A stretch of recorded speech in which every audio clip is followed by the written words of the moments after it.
The evangelicals and the Pentecostal movements have all valued the great story of the Welsh revival. It is one of the most exciting revivals that I have read about and studied in all of my years of reading all the great leaders in the revival movements. And that's what we're going to talk about today, is how God chose a young man named Evan Roberts. He was in his 20s when God chose him. So you don't have to be a doctor of theology or have all the experience or come from the right type of family. You have to just have the right heart, and God will use you. And many of you have the right heart, but sometimes you've heard, well, you don't have this education, it didn't come from that church. That means nothing. God responds to the heart condition of a man or of a woman. Evan Roberts was born in Wales. His family worked in the coal mines like he did as a young man himself. He was known as he'd go into the coal mines. You know, back in those days, there was no child labor law, so children and teenagers worked like adult men worked in the mines. And so he would carry his Bible with him and go down into the mines, and during their breaks, he would read the scriptures, and during the lunchtime, he'd read his scriptures, and he'd make a little place in the wall of the mine and left his Bible in there sometimes. Well, one time there was an explosion, and the explosion burnt the pages of his Bible and became the famous Scorch Bible that he would use throughout his life and throughout the revival that was to come. So Evan Roberts, to look at his life, is very interesting. His family was Christian, and so they grew up teaching the Bible stories and going to church, but Evan Roberts took it a step further. He seemed to have a personal relationship with God that did not have to come via the pastor or via his parents. He had it one for himself. And it was so intense at times people would notice him walking down the roads to going to school or going home or going to the store, and he would just stop on the side of the road and he would just talk to himself. It was like he was talking to the air. And folks walking by or in horse and buggy or some of the early cars, but mainly horse and buggy, they would look at this young man, talking to himself, and they thought there was something wrong with him. So his parents had him taken to a special doctor to find out if there was. And the doctor came back and said that Evan Roberts had a religious fixation about him, that he would grow out of it in time. Well, I don't think his religious fixation ever stopped. It grew bigger and bigger and bigger. And I don't think they should have thought there was a problem because of the young man stopping and talking to God. If young men would talk to God more, they would not be talking to the wrong people. So Evan Roberts was also a young man that influenced his friends. Now, I think when you study the life of him, especially his early years, his friendships are important to consider. We're all influenced by who we hang around, who we talk with, who we are asking questions of, and their reactions to our conversations and our activities. And Evan Roberts was one of those. If you couldn't find him at school, you couldn't find him at home, you might find him playing sports with his friend, but most likely you would find him at church or doing something around his home church of Moriah Chapel. And so he was off at a revival meeting, and one of his friends had gone with him to attend this meeting, and there was time for them to pray. And so they all got on their knees by the pew where they were at, and some walked forward to the front of the church as the service was coming to an end. In those days, people were invited to come to the altar and pray, and that's how they would end the service. In our days, we usually sing with a happy song, and we leave with a shout, and we leave the service. In those days, they actually prayed the end of the service. And Evan Roberts knelt down, and the Spirit of God came on him and spoke to him and showed him that there was coming a great revival to Wales, and he was going to be a part of that great revival. And in this vision and this visitation, God said to him that over 100,000 souls would come to him in a short amount of time. So when this vision ended, he came out of it, and he turned to his friend and said, "Do you believe that God can give us 100,000 souls in Wales?" And his friend said, "Yes." Now, to me, I'm so glad that he had a friend that went, "Yes." What would your friend say? Would your friend say, "I don't think so," and give you all the reasons why this cannot happen? It reminds me in the scriptures about Daniel and his 3 friends. When the king was going to kill all the wise men because they couldn't interpret his dream, then Daniel said, "Give me some time." He leaves the king's throne room and goes to his friends and says, "We've got to pray." And all of them get together and pray and get an answer. Thank God that we can have those kind of friends, and Evan Roberts did too. He goes back to his home church of Moriah Chapel, asked the pastor if he could have a youth meeting after the Sunday morning service. Well, mainly adults showed up and 1 or 2 youth showed up. And in this youth meeting of about 14 people, he expressed what God had said to him, and he prayed this famous prayer, "O Lord, bend us, O Lord." And that was the prayer that began to ignite the Spirit of God in the heart of man in Wales.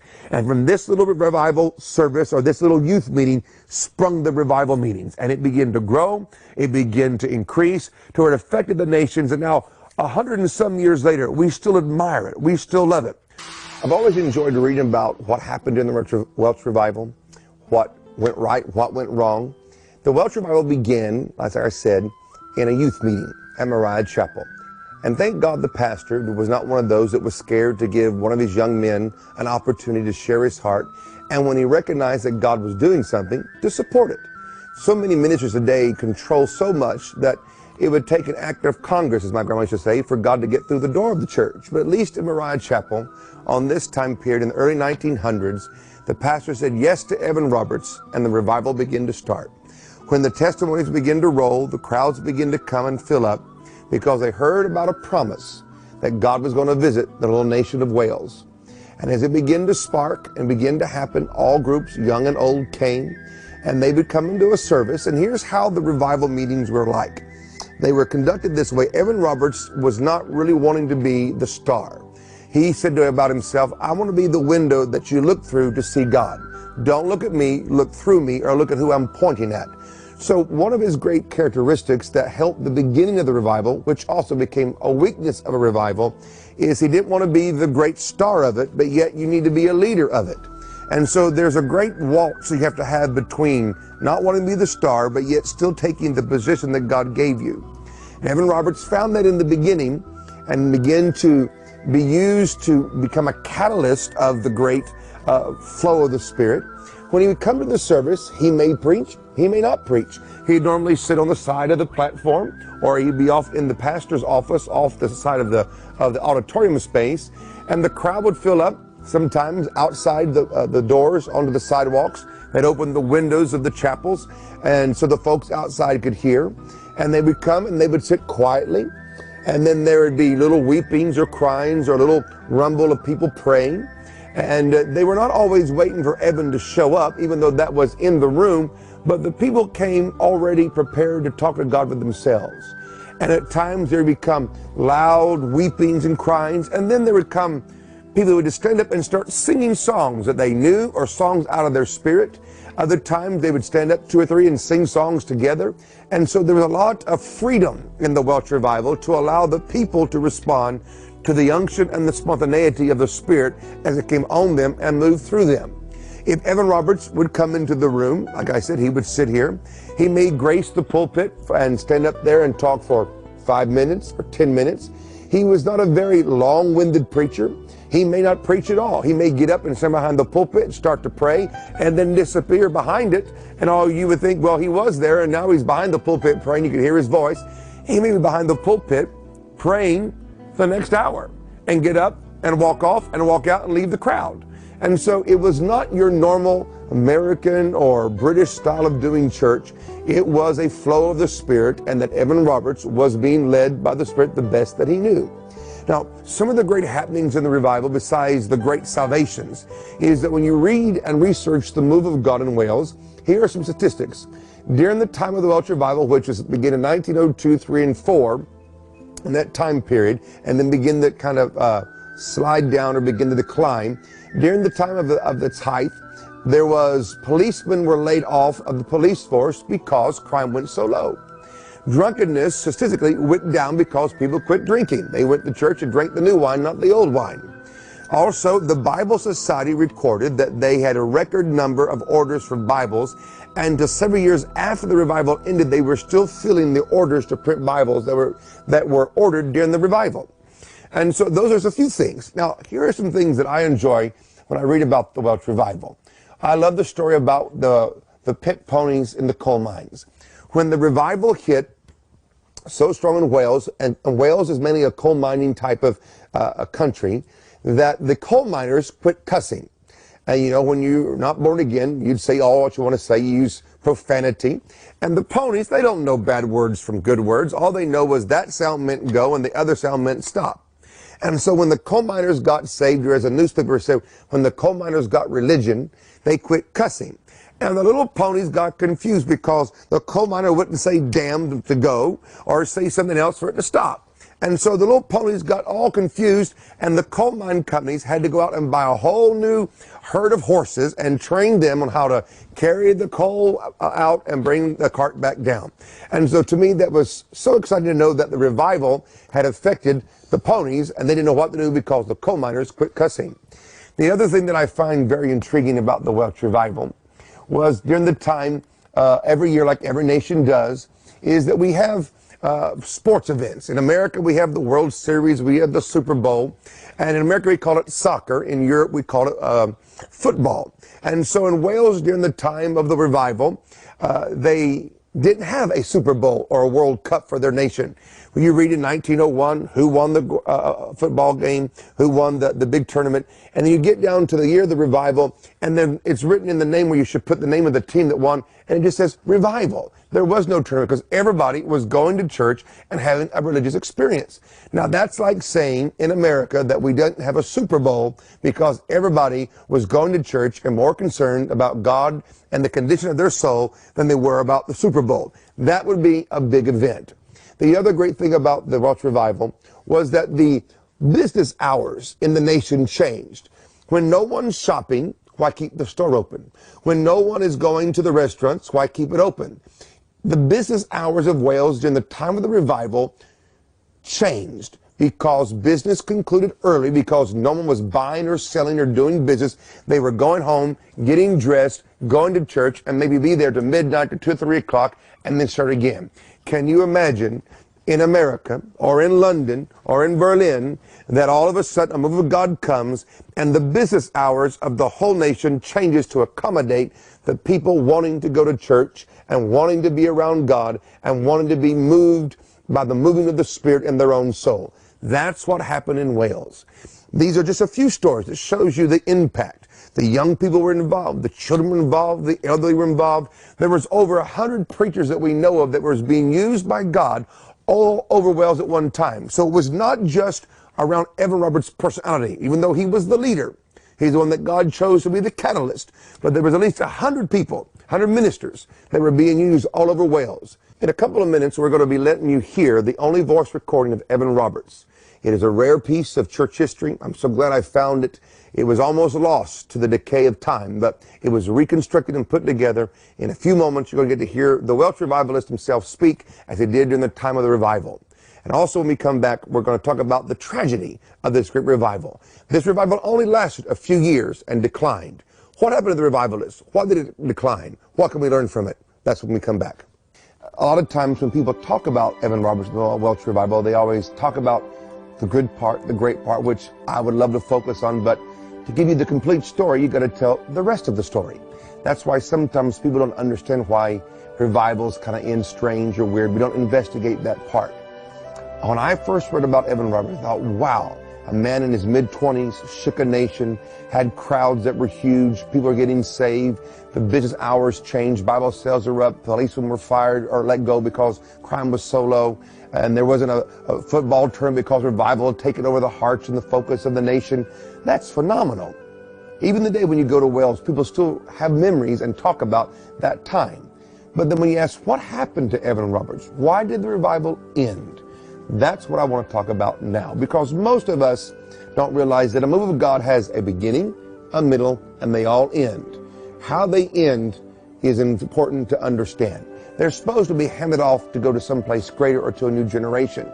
But most revivals end tragic and then sad. Evan Roberts had 8 nervous breakdowns in his life. The 4th was the most tragic and the deepest one of his life in the midst of the revival.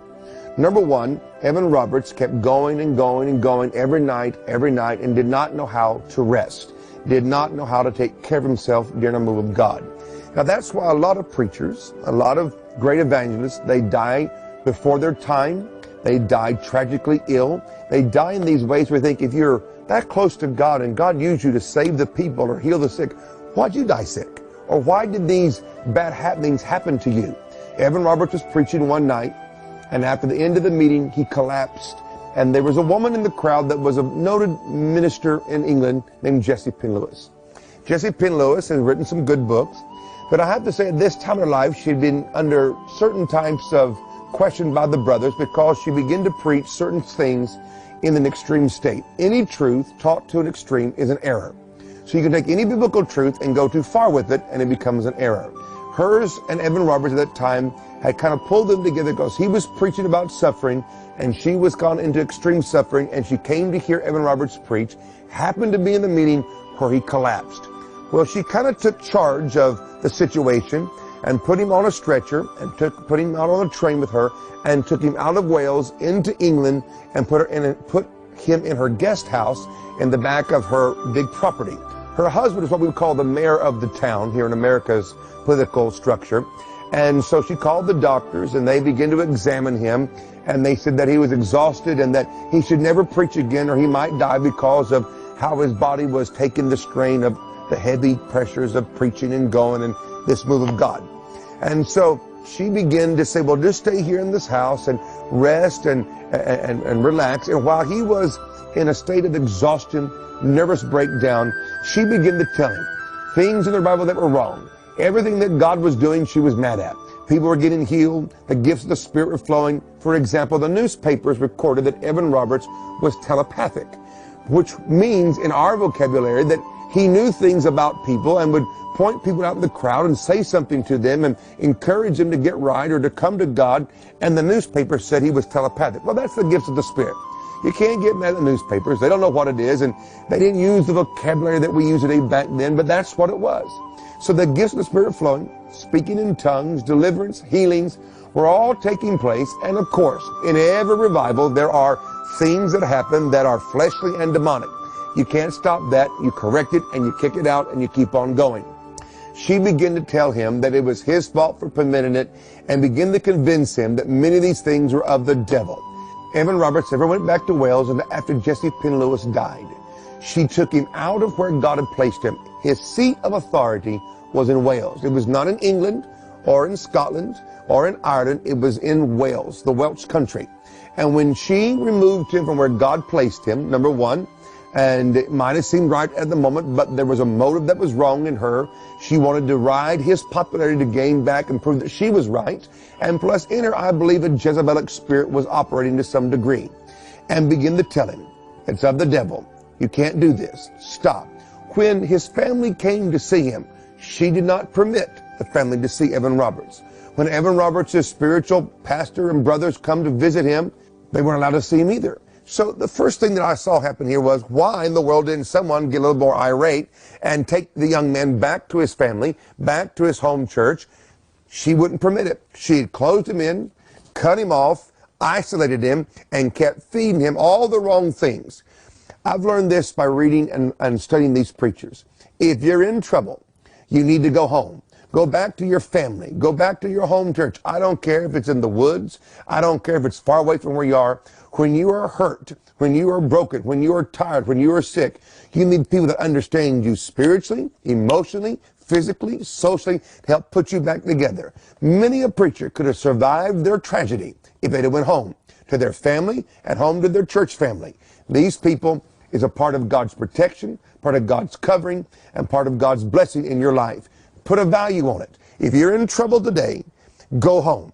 Go back to your family. Go back to your spiritual family. Let their love, their counsel, their encouragement, their admonishments be a part of what puts you back together and heals your soul and strengthens your spirit and puts the zeal back into your life. If people like Jim and Tammy Baker of the PTO world would have gone home during their crisis instead of going to someone else outside of their light, precious faith, the PTO crisis would not have happened.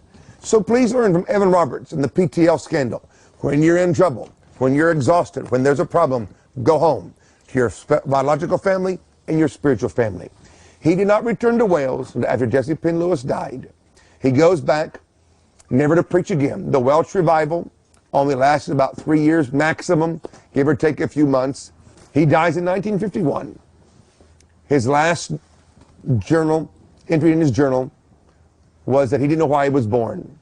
Evan Roberts died and was buried in 1951. And his last thoughts was, why was I here? Why was I born? What was my purpose? That Jezebelic spirit had removed him from his place of authority, his place of anointing, and convinced him that he would lose his whole life. When he didn't lose his life, he lost his calling, and he died not knowing why he was born. I don't want that to happen to you. or to anybody that you know. Learn from the mistakes of the Welsh revival and make it right. I want you to get my book. I want you to read what happened in more detail than what I can do on this TV show. But there are many of you that God has called and you're listening to a lie. It's time to come back to where you want to be. I want to pray for you right now. I want to ask God to visit you right where you are and to deliver you from the chains of false words and false prophecies and the wrong control over your life.